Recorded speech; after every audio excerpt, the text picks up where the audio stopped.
manok tayo dito guys, isang piraso. So, lagyan natin na ng tanglad. Meron tayong ano dito guys. Lagay natin yung lahat. Ito ang garlic.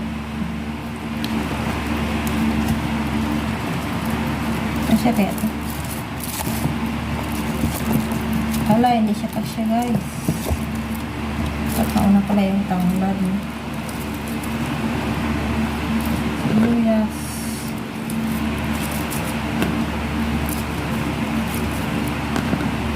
Ipritohin natin ito guys.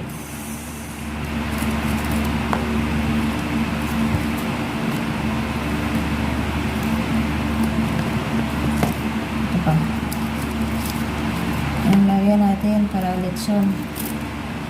Lechon manok. Para mabango yung manok natin. Prito ako ng manok guys. Buong manok. May tanglad yan. Luya. Buyas. Garlic.